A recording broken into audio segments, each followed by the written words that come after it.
Bismillahirrahmanirrahim. Assalamualaikum warahmatullahi wabarakatuh. Salam Malaysia Madani.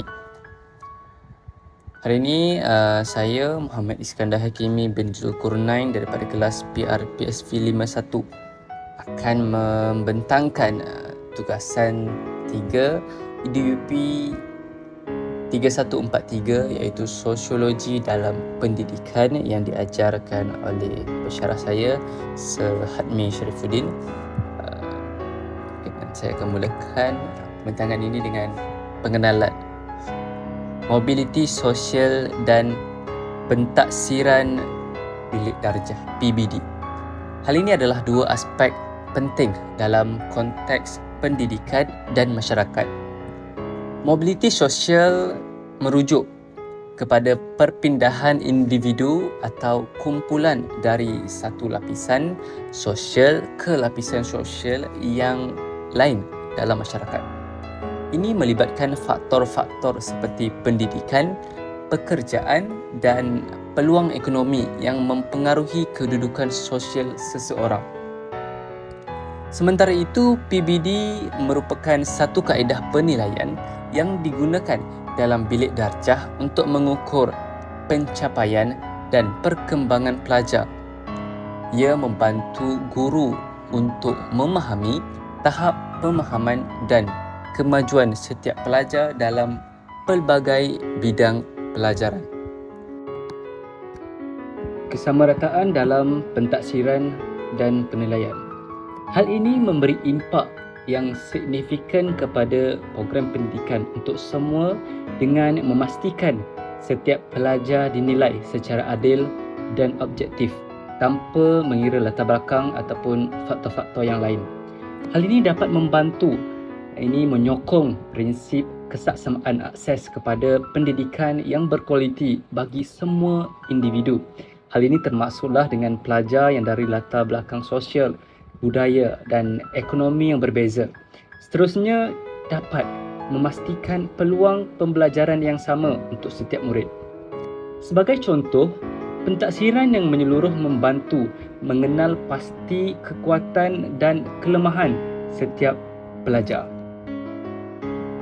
Dengan memahami keperluan individu, pihak guru dapat memberikan sokongan yang sesuai untuk meningkatkan pencapaian murid-murid. Dengan kesamarataan dalam pentaksiran, program ini ataupun program pendidikan ini dapat menilai pencapaian murid secara menyeluruh dan memberikan maklum balas yang konstruktif untuk meningkatkan prestasi pelajar. Tamsilnya, kesamarataan pentaksiran membolehkan sekolah dan sistem pendidikan mengenal pasti bahawa murid yang memerlukan bantuan tambahan. Intervensi awal dapat diberikan untuk mengatasi kesenjangan pembelajaran. Sistem pentaksiran yang adil juga membolehkan guru dan pentadbir sekolah membuat keputusan pendidikan yang lebih berkesan dan berasaskan bukti, dapat memastikan pembangunan murid yang seimbang dan juga holistik. Dengan memantau pencapaian pelajar, kita dapat mengukur kesan program dan membuat penyesuaian yang diperlukan. Dengan demikian, kesamarataan dalam pentaksiran dan juga penilaian adalah asas penting yang memperkukuhkan program pendidikan untuk semua dengan memberi peluang yang sama rata dan memaksimumkan potensi setiap individu, yang ini murid. Kerajaan telah mengambil perkara ini sebagai perkara yang berat. Hal ini dapat dibuktikan apabila Kementerian Pendidikan Malaysia telah mengambil langkah untuk memastikan kesamarataan pendidikan dengan melaksanakan pentaksiran alternatif sekolah menengah PASM bagi murid berkeperluan khas MBK. Hal ini memastikan semua pelajar termasuk yang mempunyai keperluan khas mempunyai akses yang sama terhadap pendidikan. Semua usaha di atas adalah sebahagian daripada agenda pendidikan manusiawi yang memastikan akses pendidikan yang terbaik untuk semua murid dan tiada siapa yang terpinggir walaupun seorang. Apa itu mobiliti sosial?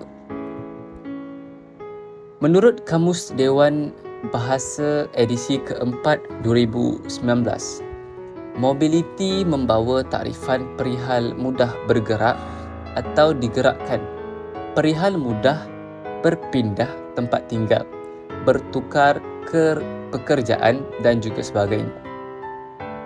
Manakala bagi maksud sosial, menurut Kamus Dewan Bahasa edisi keempat 2019, pula ialah segala yang berkaitan dengan masyarakat, perihal masyarakat dan juga kemasyarakatan. Mobiliti sosial merupakan pergerakan daripada satu tahap kelas sosial kepada tahap kelas sosial yang lain. Menurut Paul B. Horton dan Chester L. Hunt 1992, mobiliti sosial dapat diertikan sebagai suatu gerak perpindahan dari suatu kelas ke sosial. Pendapat ini dipersetujui oleh S.A.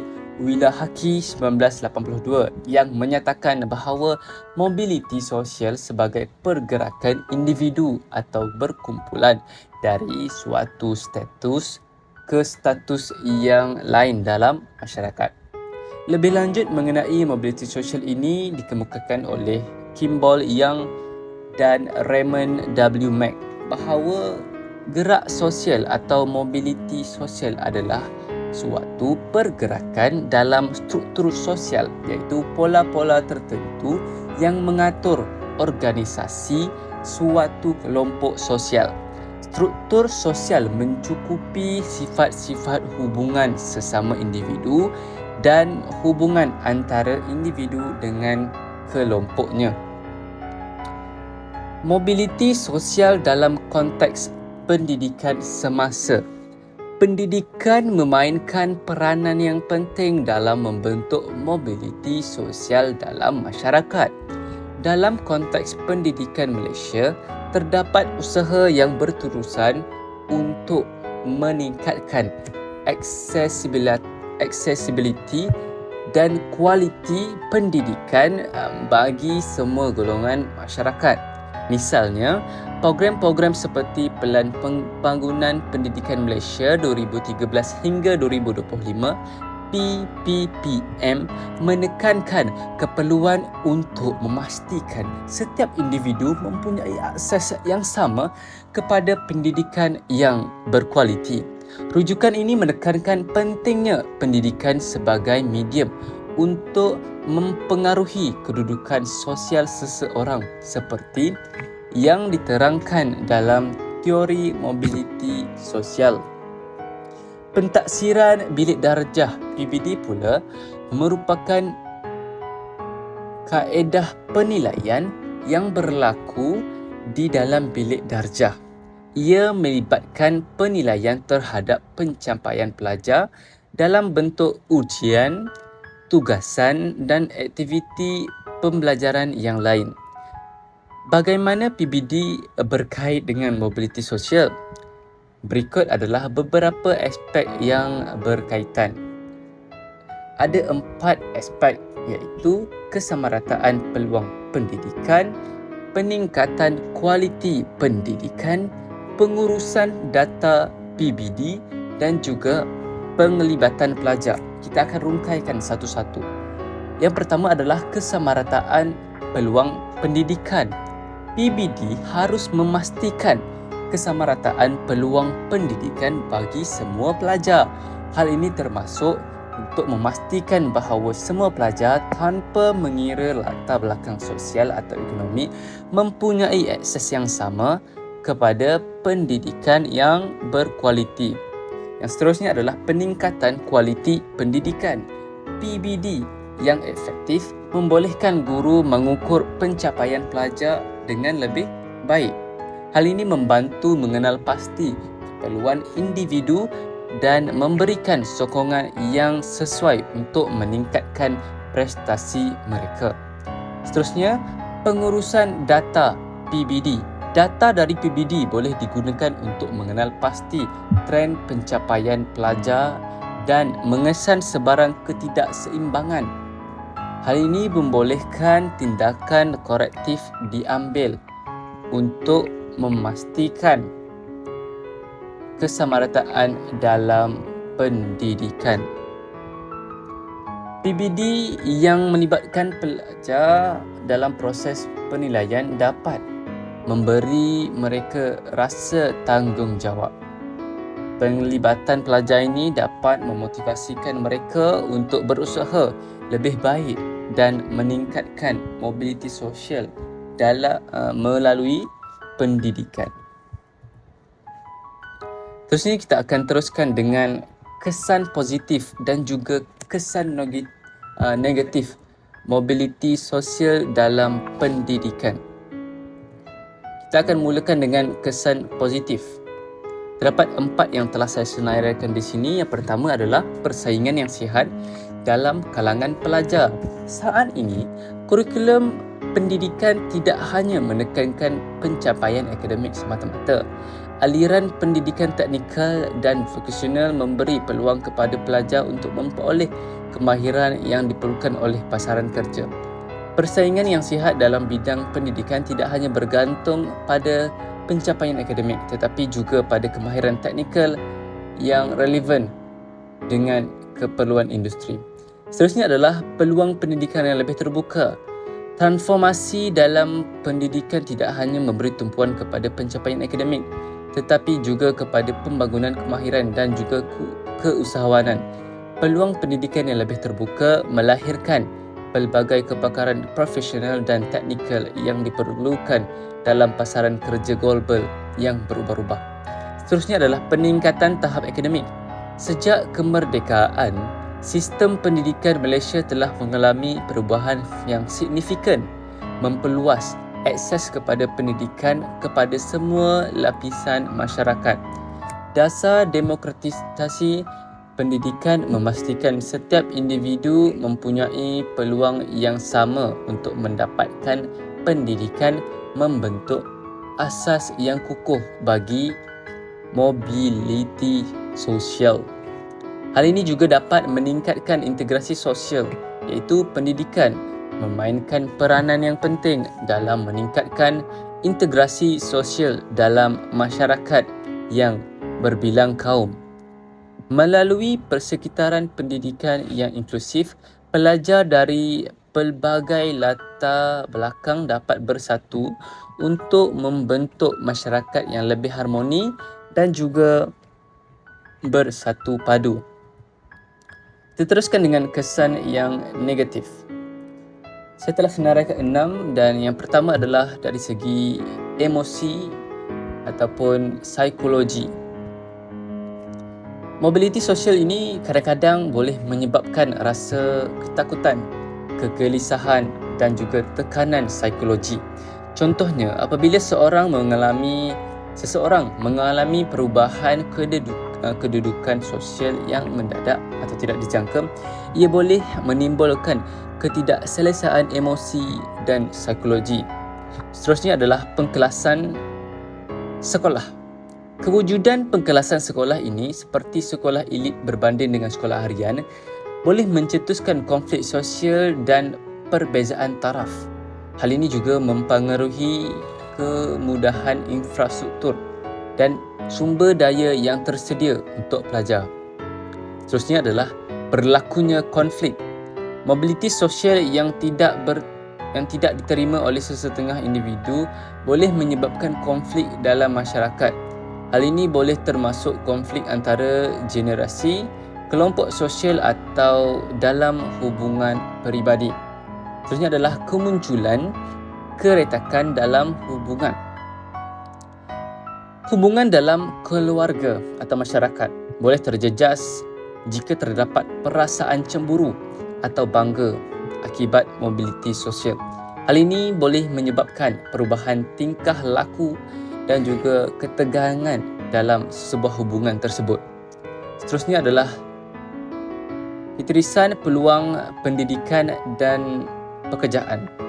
Mobiliti sosial yang tidak seimbang boleh mengakibatkan ketirisan peluang bagi golongan tertentu untuk mendapatkan pendidikan atau pekerjaan yang lebih baik. Hal ini dapat mencipta jurang sosial yang lebih besar. Seterusnya ataupun yang terakhir, kesan negatif yang melibatkan tentang jurang digital. Isu jurang digital ini juga merupakan cabaran dalam mobiliti sosial. Pelajar dari latar belakang ekonomi yang rendah mungkin menghadapi kesukaran dalam mengakses pendidikan digital yang berkualiti yang dapat menyebabkan perpecahan dalam kemahiran digital. Seterusnya adalah cadangan penambahbaikan. Yang pertama adalah peningkatan kesamarataan pendidikan. Yang kedua adalah peningkatan kualiti pendidikan. Yang ketiga adalah pengurusan PBD yang efektif. Kita bahaskan yang pertama, iaitu peningkatan kesamarataan pendidikan. Hal ini supaya dapat memastikan akses pendidikan yang sama rata bagi semua lapisan masyarakat. Hal ini termasuk memperkenalkan program bantuan kewangan, bimbingan kerjaya dan juga sokongan pendidikan bagi semua lapisan masyarakat. Dan yang seterusnya adalah peningkatan kualiti pendidikan yang haruslah untuk memastikan pendidikan yang berkualiti tinggi dengan guru yang berkemahiran, kurikulum yang relevan dan juga infrastruktur yang baik. Seterusnya adalah pengurusan PBD yang efektif. Memastikan PBD memberi tumpuan kepada pemahaman, konsep, kemahiran dan pembangunan holistik pelajar. Kesimpulannya adalah mobiliti sosial dan pendidikan adalah dua aspek yang saling berkait rapat dalam membentuk masyarakat yang adil dan juga maju. Dengan pendidikan berkualiti dan sistem pendidikan yang menyokong kesaksamaan, setiap individu mempunyai peluang yang sama untuk mencapai potensi penuh mereka dan meningkatkan kedudukan sosial mereka. Walau bagaimanapun, usaha menerusan ini diperlukan untuk memastikan bahawa mobiliti sosial yang seimbang dan adil tercapai dalam masyarakat kita. Pentaksiran dan penilaian memainkan peranan penting dalam menentukan kesamarataan dalam program-program pendidikan di Malaysia atas beberapa sebab yang signifikan. Pertama sekali, kesamarataan dalam pentaksiran memastikan setiap pelajar dinilai secara adil dan objektif tanpa mengira latar belakang sosial, budaya atau ekonomi mereka. Hal ini membantu untuk menyokong prinsip akses yang saksama kepada pendidikan yang berkualiti bagi semua individu, memberikan peluang pembelajaran yang sama untuk setiap satu murid. Melalui pentaksiran yang menyeluruh, kekuatan dan kelemahan setiap pelajar dapat dikenal pasti dengan lebih baik. Dengan memahami keperluan individu, guru dapat memberikan sokongan yang sesuai untuk meningkatkan pencapaian pelajar secara menyeluruh. Selain itu, kemasyarakatan dalam pendidikan membolehkan identifikasi pelajar yang memerlukan bantuan tambahan yang memungkinkan intervensi awal untuk mengatasi kesenjangan pembelajaran. Selain memberikan maklum balas yang konstruktif, sistem penilaian yang adil membolehkan guru dan pentadbir sekolah membuat keputusan pendidikan yang lebih berkesan dan berasaskan bukti, memastikan pembangunan pelajar yang seimbang dan holistik. Dengan memantau pencapaian setiap murid, kita dapat mengukur kesan program dan membuat penyesuaian yang diperlukan serta memastikan bahawa tiada siapa yang terpinggir dalam proses pendidikan. Inisiatif seperti Pentaksiran Alternatif Sekolah Menengah PASM yang dilaksanakan oleh Kementerian Pendidikan Malaysia menunjukkan komitmen kerajaan untuk memastikan kesamarataan dalam pendidikan terutama bagi murid keperluan khas (MPK). Langkah-langkah ini adalah sebahagian daripada usaha yang dapat mencapai agenda pendidikan manusiawi yang memastikan akses pendidikan yang terbaik untuk semua murid di Malaysia, memaksimumkan potensi setiap individu tanpa mengira latar belakang mereka. Sekian, itu sahaja daripada saya. Terima kasih. Ini adalah rujukan yang diambil untuk membuat video ini. Terima kasih. Assalamualaikum.